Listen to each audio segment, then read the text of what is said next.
Hi, what's up everyone, and welcome to today's video. I've got a new striker build that I put together that works very well, so I want to share it with you today. I've only just recently started testing it, and it had some great results. It includes the rugged exotic gloves though, so I know a lot of you are already rolling your eyes at that. I thought I'd get that in right away so you know where we're heading with this. I've been working with these gloves a lot recently. You've been watching the streams, if you checked out my last build video, and I am a fan.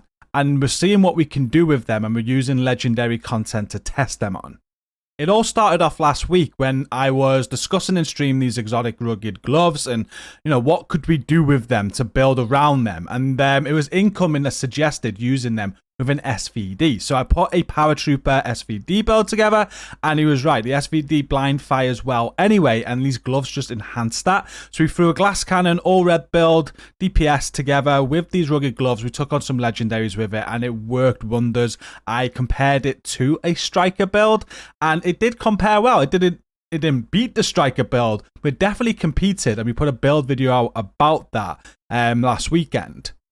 I titled it The Division 2, Let Me Sell the Rugged Gauntlets to You. This build is legendary. And there's lots of comments from you guys, and you really weren't digging it. I felt a lot of you wasn't really watching the video though, or seeing exactly what I was trying to express with these gloves.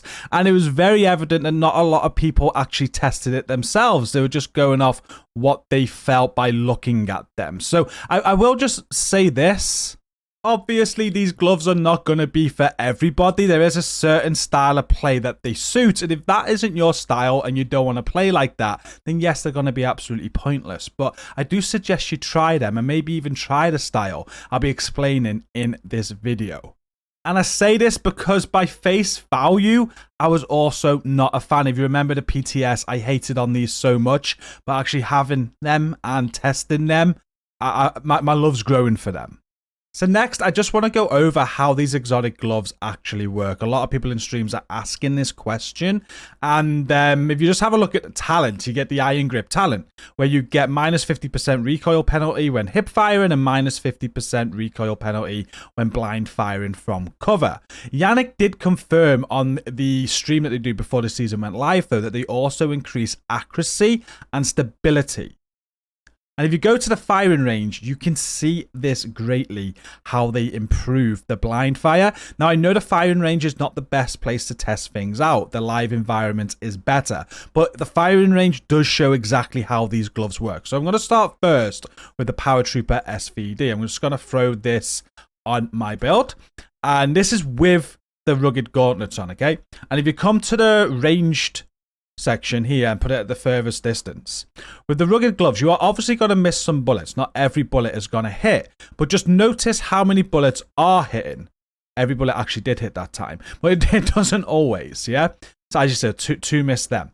But you can see that, I'm getting constant hits really. I'm missing a few, but at that range blind firing with the Paratrooper SVD, it's very, very good. If we just switch those out. I'm doing a very like-for-like change here. We're taking off the Rugged Gauntlets and putting on the Bloody Knuckles. Stats are exactly the same. We're just losing that talent from the Rugged Gauntlets.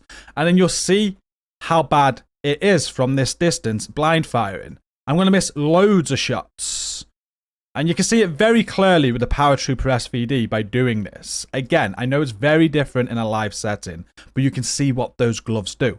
Now, if we switch it to an AR, so if I throw my St. Elmo's back on the build, we can do the same test. If we just go over to this one here with loads of targets, I'm going to blind fire these targets now without the Rugged Gauntlets. And it's going to hit them quite well, but I am going to be missing a lot of shots. And it's going to take me a while to get these targets gone. You can see how long it's taking now. I'm already at 10 seconds here, time to kill. And these should be gone already. This is not good. It's bad at blind firing, especially this elite here. And the blind firing is absolutely terrible.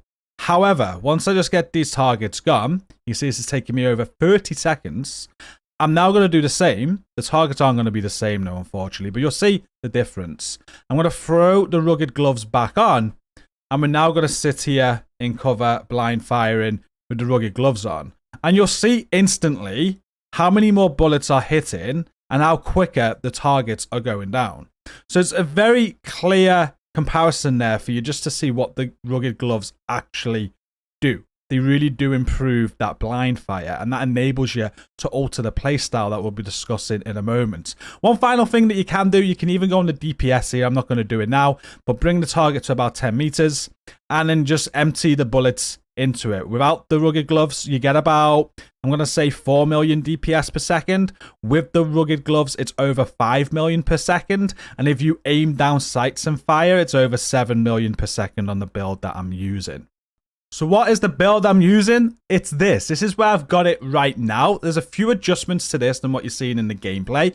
In the gameplay, I am using the Demolitionist specialization, but it was suggested after a stream I did recently that we change it to the Gunner for the rate of fire increase, but also the weapon handling increase that it gives you. So I'm going to test this out soon, as I think it'll work much better with weapon handling playing a key part in the build and basically backing up the rugged gloves. You can see the rugged gloves are put in there in the glove slot. I've got them on, and then I've put 4 striker pieces on backpack, mask, chest, and holster. Now, they've all got critical hit damage rolled onto them, and the mods are also critical hit damage. This I need to test out. I didn't really test it out at the minute, but my crit hit chance is quite low because of this. I do run the Fox's Prayer knee pads as well with critical hit damage, and I'm feeling that maybe we should put the crit chance up more. If we have a look at the stats, you can see I'm only at 36% critical hit chance with 161 damage. So if we take the critical hit chance to the cap, for example, I could put 6% chance mods on. That's going to put me up 18%, which takes me to 54, which is much closer to the cap. I would lose 36% off the crit damage though if I did that, but it might play out better. So I do need to test that. Test that yourself if you want to put this build together. And I run it with the St. Elmos at the moment. I haven't tested any other AR. This is another key thing to consider when you are putting this sort of build together with the rugged gloves. It's highly dependent on how well the weapon already blind fires. I use a classic term in stream the other night when someone asked about like a baker's dozen on this build, not the striker build, but the power trooper one that I did, and I was like, it blind fires terribly, so the rugged gloves aren't going to do anything. And I said, you can't. You can polish a turd, it's still going to be a turd.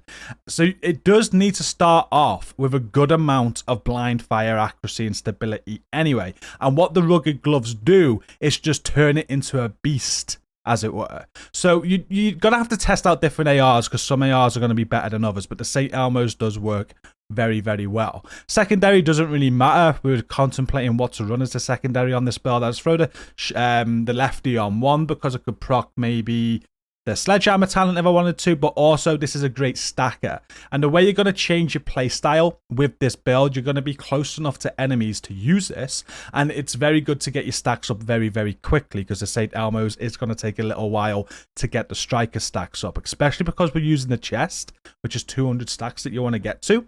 I'm even thinking about changing this build round to remove the chest, throw on striker knee pads, and bring in a perfect glass cannon chest piece, because then that's going to be 30% amplified damage from the get-go. And again, with the playstyle with this build now, I don't think the glass cannon extra damage you take is going to be much of a concern. And one final thing with the build, with running Gunner, you can run riot foam grenades and also that banshee pulse. That's going to help a ton as well. Again, I've not tested them yet, something I'm going to test next week in stream. But that's the build, and here's some gameplay.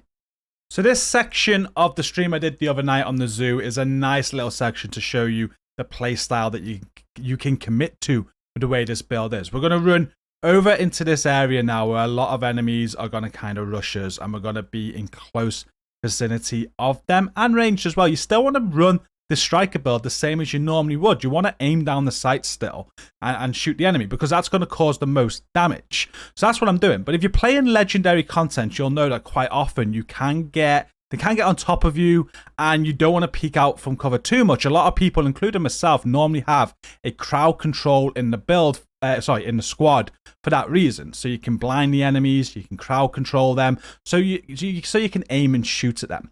But you're going to see some enemies push us now.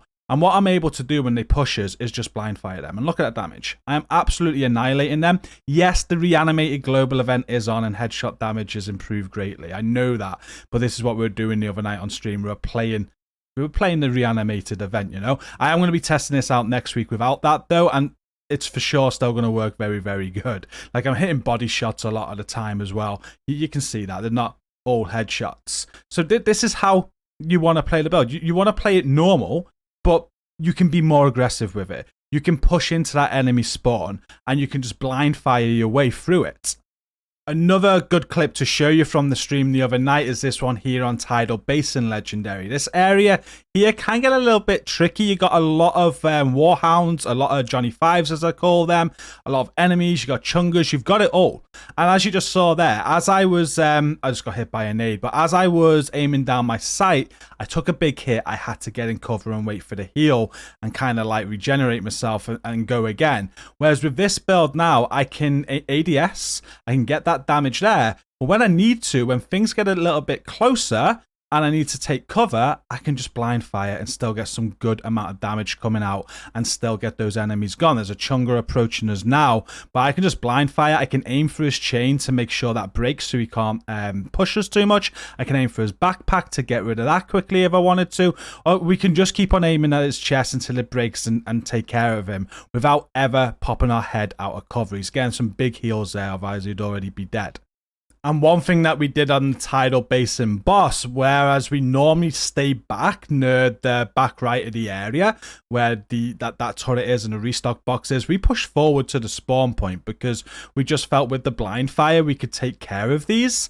We could peek if we needed to still, and this blind fire damage was so good we could just sit here and deal with it. It was still a bit tricky. There's a few tweaks we want to do with the builds or whatnot, or our positioning. Maybe have two either side of the spawns. A lot we're discussing. But you can see here how the build works and how you can use the playstyle to your advantage to push on even on legendary content. It's that good that I was really pushing too far. I was just getting so overconfident, getting right in their faces, as you can see here. I guess it's a balancing act, you know? And I guess this would only be for legendary content, really, because outside of legendary, things are quite easy with a striker build, and you probably wouldn't need to play this playstyle as you just annihilate everything. But I do think at legendary difficulty, it comes into play and it works very well. That's it for the video. I want to show you this build today to show you the fun I've been having with it. And I'm going to continue working with this build, testing it on legendaries and hopefully improving our legendary strats that we have, because it plays right in hand with how I do legendaries as well. Let me know what you think down in the comments though. Again, remember, I know this isn't the meta and a lot of you probably are not going to like it, but if you have tested it out for yourself, I'd be interested in hearing what you got to say. Let me know. Hit like on the video if you've enjoyed this today. Subscribe for more content from myself. And until next time, take care and peace out.